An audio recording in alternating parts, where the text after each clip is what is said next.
Loss of indices for class 9 exercise 2 question number 11 এর IV এবং 11 এর V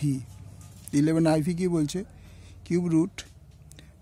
bracket 1/64 to the power half এর মান হিসাব করে লিখি। তো আমরা এর মধ্যে কি লিখতে পারি 1/64 to the power half into 1/3 তাহলে এটা আমি কি করতে পারি এটাকে 2 দুগুণে 4 4 দুগুণে 8 8 দুগুণে 16 16 দুগুণে 32 32 দুগুণে 64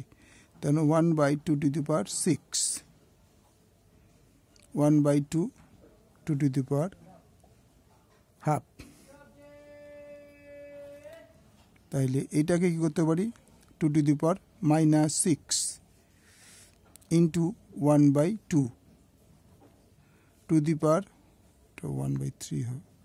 1/3 এটা কাটাকুটি যায় তাহলে 2 to the power -3 into 1/3 তাহলে কাটাকুটি করলে কত দাঁড়ায় 2 to the power -1 equal to 1/2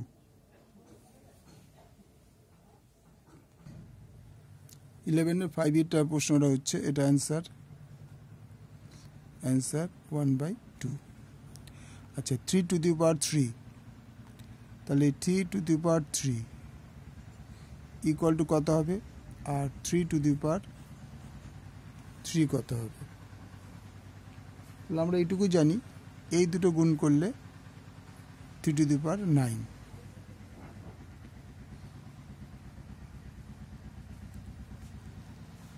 আর এটা কত হবে 3 কে যে 3 বার গুণ করি 3 কে 3 বার 3 3 গুণ 3 না 3 to the power 27 3 to the power 27 এর মধ্যে কোনটি বৃহত্তর এর মধ্যে 3 টু দি পাওয়ার 20 বৃহত্তর 3 to the power 3 to the পাওয়ার 3 এবং 3 টু দি পাওয়ার 3 তার উপর 3 এর মধ্যে বৃহত্তর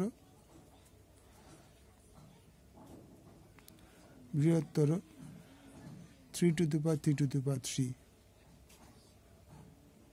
যেহেতু 3 to the power 27 greater than 3 to the power 9 যেহেতু